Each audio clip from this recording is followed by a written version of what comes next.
Hey, Pretty Girl Club. Welcome back to the Social Climbing series. And this episode is about why some exoticals turn on the Black community.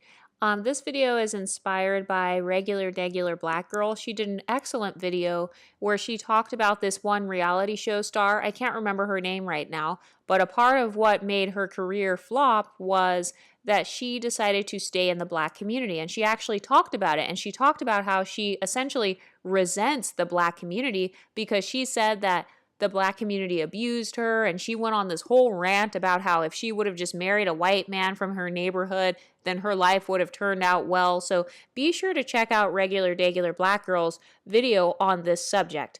But I want to answer that question. Why do some exoticals turn on the Black community, like Stacey Dash or Amber Rose or Mariah Carey, Meghan Markle? Why are there some exoticals, Rihanna, Beyonce, where after a certain point, they decide to go to the white community? Number one, the Black community's money supply can sometimes be fickle, especially when dealing with Black men. Black men face a special kind of oppression which can affect their bottom line and cause them to no longer be consistent providers. So think about all the exoticals that used to date men like Flavor Flav or like these Black NBA players and NFL players. We all know that culturally speaking, the African American community can be very financially illiterate.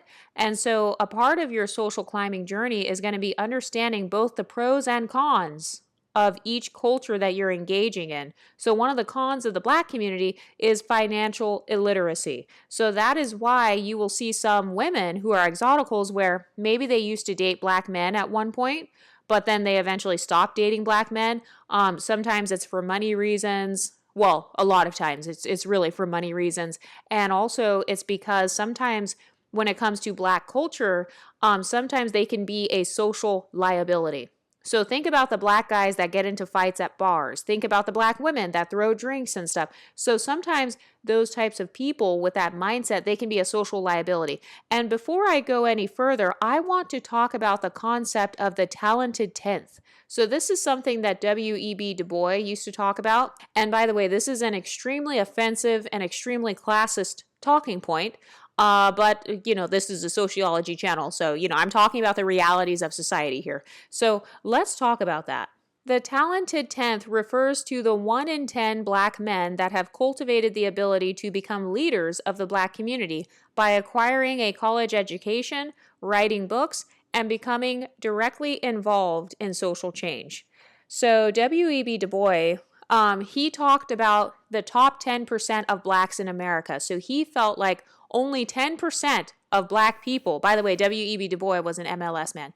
He believed that only 10% of the Black community would actually be successful, and that it was essentially their job to kind of lead the Black community in the right direction, because the other 90% of the African American community would be unable to do so. By the way, I am a graduate of an HBCU. This was one of the core talking points at my HBCU. So yes, it's extremely elitist. Yes, it's very classist, because they're essentially saying 90% of Black people ain't shit economically and socially, and that only those who make it to a certain point in life, only those who have access to certain privileges are able to even social climb to begin with. That's kind of the premise of what the talented 10th talking point is. So unfortunately, though, that has kind of been proven to be true. If you look at the history of the African American community, if you compare the wealth and the economic status of the average Black man to the average non-Black man. And so, I don't think W.E.B. Du Bois was all the way wrong. I think that he kind of saw the way that society would be trending. And so he knew that the majority of African Americans would not end up being economically successful. He felt like only those who had access to certain privileges. He didn't necessarily name all of the privileges. I mean, he talked about education privilege and stuff like that. But yeah, so that's what the talented 10th is. So when it comes to the exoticals who have a fluid identity, I believe that they do subconsciously believe in the concept of the talented 10th. And I do think that if you are an exotical, if you're benefiting from certain privileges, this channel is basically the privileged women of the Black community. So you do have more access. You have access to the quote unquote talented 10th. And when I say that, when I'm discussing like black men or black women, whatever spaces you like to hang out in, what I'm talking about on this channel is those that are in the top 10% of income. By the way, I looked it up. The top 10% of income would be around $191,000 per year and above. So that would mean that like you would be a local dentist, like a dental surgeon can make that. Maybe like some STEM jobs can make that. A chief marketing officer can make that amount of money. So one of the reasons that some exoticals abandon the black community is because when it comes to interacting with the talented 10th of black men or black women, if you want to have friendships with those types of women, that's a very small group of people. So for some women, they eventually get tired of the fact that 90% of the spaces that they go into, black spaces, are like these ratchet spaces. By the way, when I use the term Blackistan, I'm referring to the negative aspects of the black community. So I believe that there is black excellence, or for some people, they'll call it the talented 10th. And then I believe that there is Blackistan, which is the degenerate side of the black community. So some people do believe that the majority of the black community is more degenerate versus like Michelle Obama. Like when I'm thinking of black excellence, I think of like Michelle Obama. I'm thinking of like Viola Davis. I'm thinking of those types of people, like that community of people. That's kind of what I'm thinking of. I'm thinking of like a Barack Obama vibe. I'm thinking of, you know, a lot of people in the MLS community end up being in kind of these high level spaces. I'm thinking of like Barack Obama or like Kenya Barris or like, well, even Tyler Perry and Oprah. These are people who have kind of cultivated their own spaces and their own money. So I'm thinking of the builders of the black community. A part of the social climbing mistakes that I see exoticals make is they're not hanging out with the big dogs, if that makes sense. So they're not socially strategic. So if you looked at that woman's video where she was talking about how basically her life got screwed up by hanging out in the black community, if I'm not mistaken, I believe she was on some TV show. It was kind of like a dating show. I don't remember if it was Flavor of Love or one of those types of shows, but hanging out with the black men who appear to be in the top 10%, but they're really not, that is the type of stuff that will cause your career to suffer. That's the type of stuff that will cause your social status to suffer as a woman. But another one of the reasons that exoticals abandon the black community is because of lack of infrastructure. There is a reason that over 100 years after Hollywood was created, we have unambiguous black women today still begging for corrective promotion from Hollywood. It's because black people as a collective are just now creating their own section of Hollywood. So, like I said, Tyler Perry and Oprah really are running Black Hollywood because they're the only two that kind of have really built up their own networks and stuff like that. I'm thinking of Kenya Barris. I'm thinking of Keegan-Michael Key and Jordan Peele, who are like MLS men. So Hollywood, like Black Hollywood or whatever, it's currently run by just a few people. So depending on your opinions of them, that will affect what you believe about Hollywood. So it's basically smaller in comparison to other communities. All of the black infrastructures, all of the smaller black economies, so like the small version of Black Hollywood that you have, or kind of like these smaller black neighborhoods around the US, basically they're just small. So some exoticals, they want to go to bigger spaces. They want to be in front of a bigger audience, or maybe they want a bigger stage for themselves. They want more money or whatever. So this is why in terms of Hollywood, you see people like Zendaya. I don't think I've ever seen Zendaya in a Tyler Perry movie. Zendaya, she was on like Disney Channel, and like, you know, she's kind of, she goes more so to the non-black spaces in Hollywood. So if you think about how some exoticals move socially, oftentimes they're going to the white spaces or the non-black spaces because they are simply bigger. So they're going to those spaces because they literally just have more opportunities available. So it's not necessarily like they're trying to be racist, is that they literally have more roles for actresses, or they literally have like bigger movies, or they just have more money, or, you know, she can get a job as a producer or something like that. So that's one of the other reasons that some exoticals abandon the black community. It's because of the lack of infrastructure in the African American community in particular. Number 3, some exoticals have enough of a fluid identity to flourish elsewhere. Stacey Dash is a good example of this. Amber Rose is a good example of this. Mariah Carey is an example of this. Rihanna and Beyonce are a good example of this. So their phenotypes or their genotypes, or their cultural background. Zoe Saldana is another one I'm thinking of, Christina Milian. These types of women, they either have enough cultural proximity or enough phenotypical proximity to flourish elsewhere. So if they can speak Spanish or something, like Cardi B, if they can speak Spanish, or if they're very knowledgeable about Asian cultures, Saweetie is another one. I've seen Saweetie actually in some Asian spaces just randomly. I've seen her at like different award shows and galas and stuff, just in the Asian community, to where the Black community has no idea that Sweetie's career is still afloat. A lot of people think that Sweetie is surviving just based on colorism. That's actually false. Sweetie spends a lot of time in Asian spaces. I'm thinking of women like Janae Aiko. So if the Exotical has enough of a fluid identity to know where to go in the non-Black spaces, she will utilize that to kind of get the money, or, to kind of like hold her over if the Black community's opportunities dry up. So this is why some Exoticals abandon the Black community. It's because the opportunities dried up, maybe the money dried up, maybe the dating pool dried up or something, or the guys were dusty, just whatever it is, whatever you believe about the Black community, that's what happens to some Exoticals as well. We're not idiots. We can see the flaws in the Black community, just like how unambiguous Black women and men see the flaws in the Black community. What keeps Exoticals trapped in Blackistan is a lack of fluid identity and a lack of social strategy. So a good example of this is Giselle and Robin from Real Housewives of Potomac. Both of these women are Exoticals who are trapped in Blackistan. They're constantly getting cheated on by Black men, constantly in drama by Black men. Their Black husbands or boyfriends or whatever are abandoning their children. They've got this incredible struggle story that they don't have to have, but they're constantly in this state of emotional turmoil because of the cultural spaces that they choose to hang out in. They thought that maybe their pedestal would be better in the Black community, but I think that a mistake that some Exoticals make is they don't even try to go to the other communities. They don't even try to go to the non-Black community, so they have nothing to compare it to. So if you look at Giselle and Robin, both of those women are very monocultural, to the point where they actually were bashing their fellow mixed race women, essentially calling these mixed women anti-Black for embracing their non-Black ancestry, which I think is one of the most idiotic things that you could do as a mixed race person.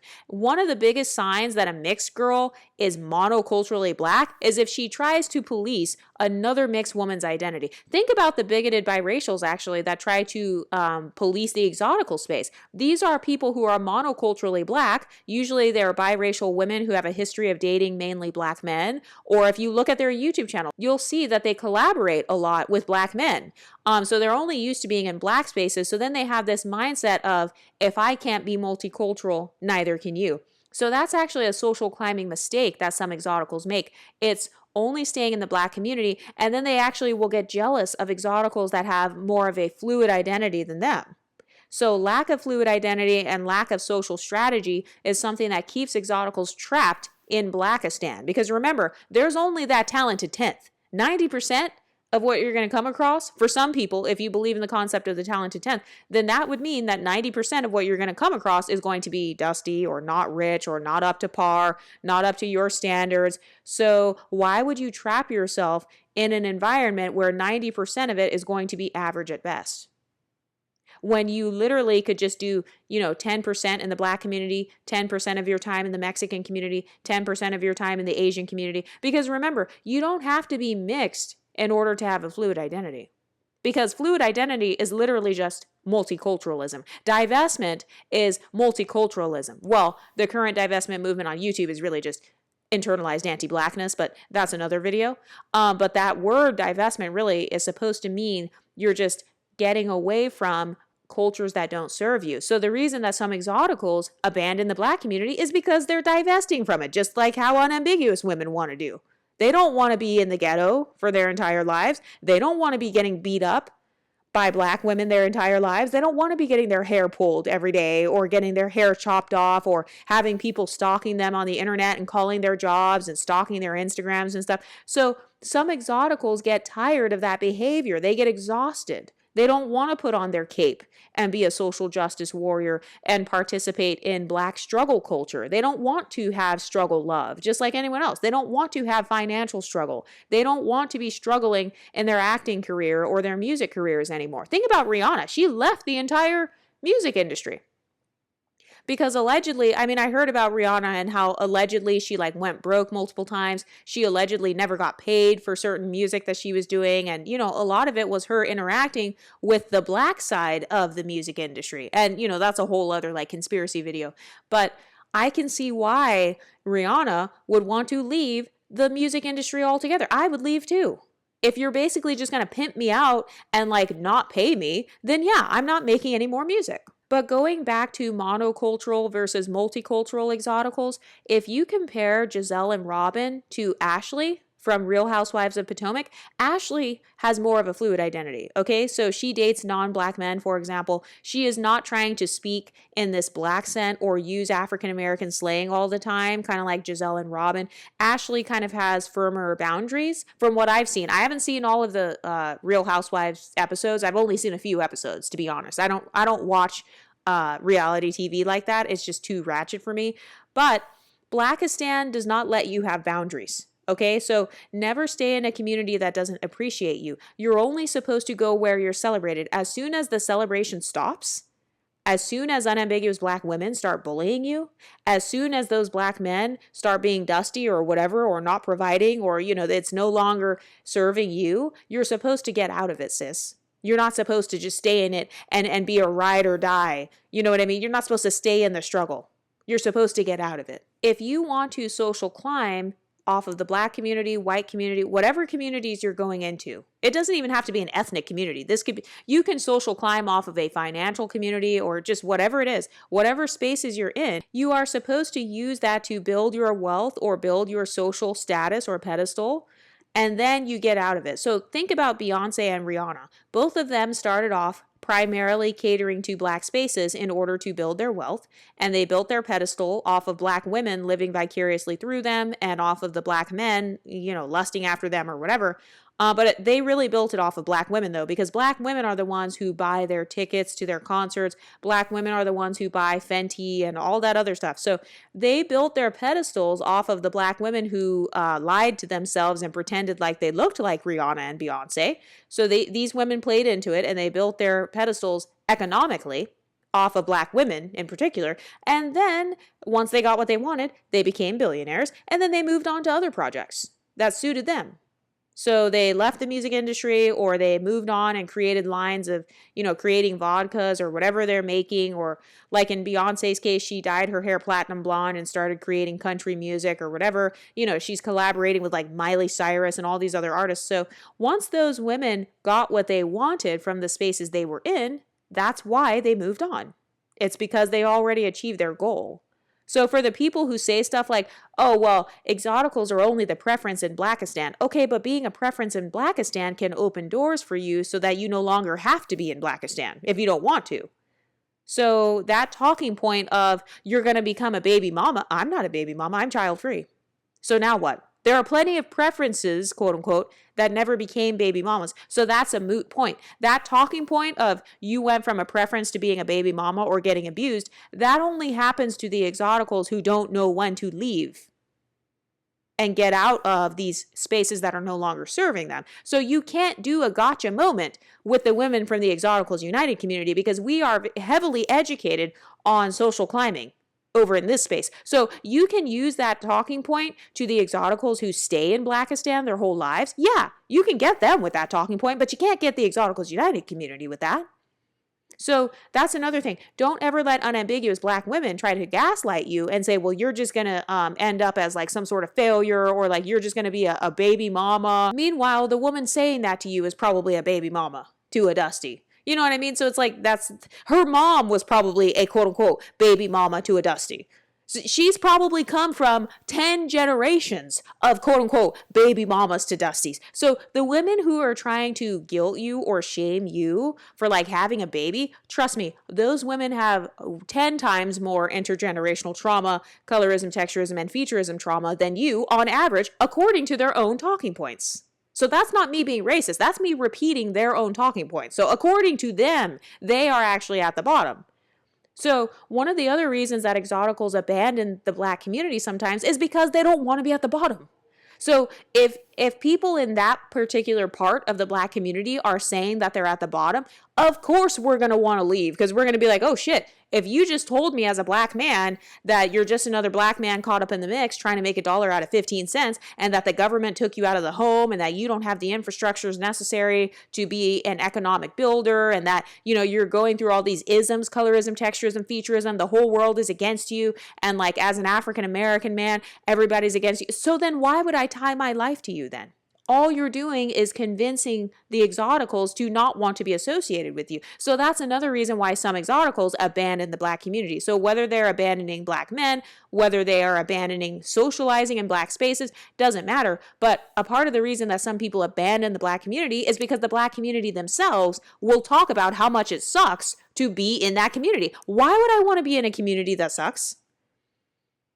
And I'm not saying that I actually think it sucks, but like, for some Exoticals, the more you talk about how bad it is to be a part of your community, of course, for the Black divestors, your biracial daughters, of course they're not going to want to be like you, sis. Because you told your biracial daughter that you birthed her so that she didn't have to struggle as much as you. So she is receiving the messaging from childhood that Blackness equates to struggle. So some Exoticals will kind of abandon the Black community because they don't want to participate in the struggle. So they will go to their non-Black communities and they will just deal with whatever comes from being over there.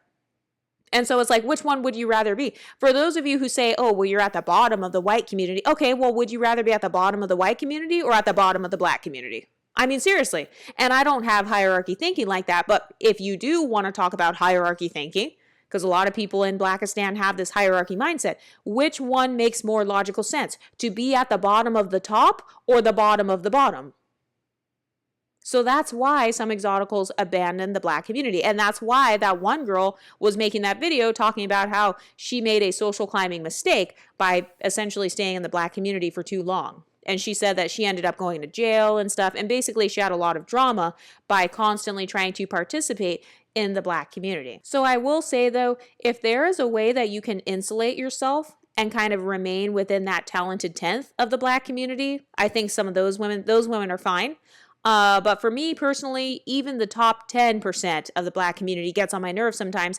And I'm saying this as a woman who primarily deals with the top 10% of the Black community. Okay. So I told you guys, a lot of my friends that are Black women, a lot of them are like, doctors or lawyers or fitness influencers, or they have dated professional athletes. I've actually interacted with like former NFL players and lawyers and Black, like all of the Black men, for example, that you think don't exist. All of those men that don't exist in your world, they exist in my world. They exist in the Exotical world. So I think that for some Exoticals, they will try to stay insulated kind of within that top 10%. Think of Karen Huger from Real Housewives. Her husband is a Black guy, and he would technically be in the top 10% in terms of income.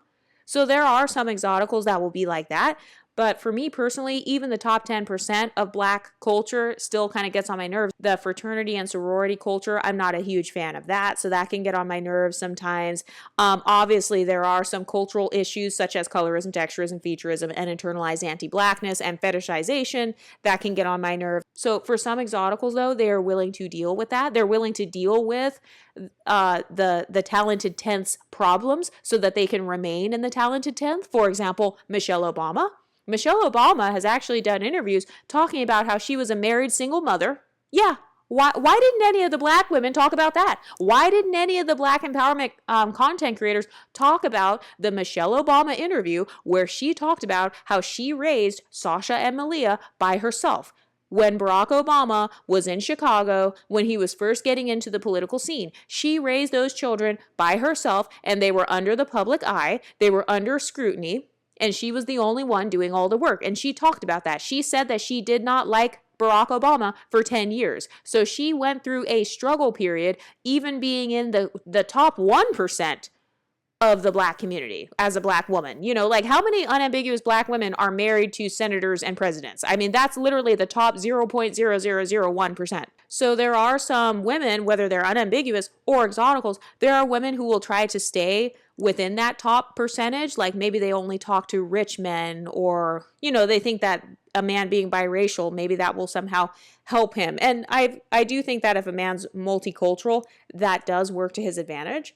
But for me personally, there are some things about the top 10% culture that I still don't like in the Black community. So that's why some exoticals, they will just abandon it because they're like, look, I don't want to be a married single mother.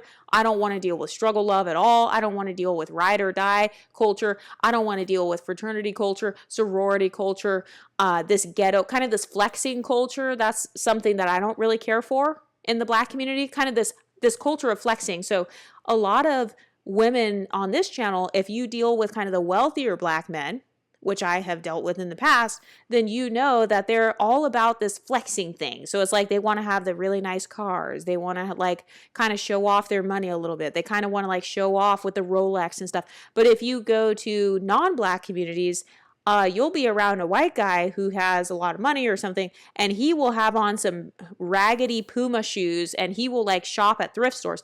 I actually grew up thinking thrifting was cool. And I told you guys I come from more of an affluent white community. So I thought that thrifting was cool because of the white people in my background who were actually very wealthy, but a part of why they were wealthy was because they did not participate in flex culture. So for me personally, flexing culture gets on my nerves. I feel like that kind of erodes at people's wealth sometimes, especially if it's a man who is supposed to be some sort of provider. So that's another reason that some exoticals abandon the Black community, because the flexing culture gets the best of some of those men to where you've got all these Black NFL and NBA players who go broke and stuff. It's because they're flexing everything. They want to flex their money by paying for everybody's phone bill. Like there was one NBA guy, I forgot his name, but he ended up going broke because he was paying everybody's bills basically. So that's a part of flex culture. You want to flex how wealthy and generous you are. So yeah, that is going to attract women to you because you're dishing out money basically. You're giving out free money. So of course, the exoticals are going to be like, "Oh shit, like this guy's giving me money because I'm pretty? Okay, cool."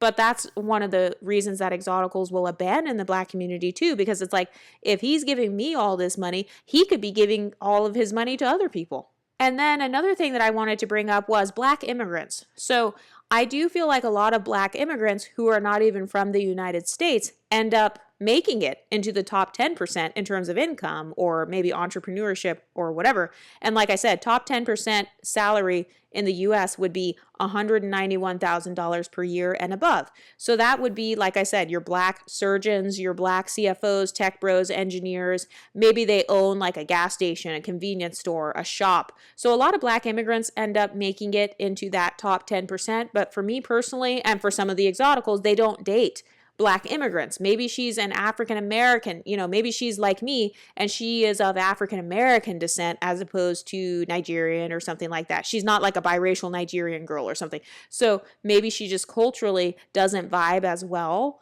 with the men in the Black community, or like the immigrant types of men in the Black community. So that's why she dates men of other communities. Anyway, what do you ladies think? Are you an exotical who has abandoned the Black community? Do you feel any sense of loyalty to your African American side, or if you're Caribbean or Nigerian or something else, do you feel a sense of loyalty and solidarity with that community? Or do you feel like having more of a fluid identity has served you better? What do you ladies think? Let me know in the comment section and I'll talk to you next time. Stay pretty, ladies.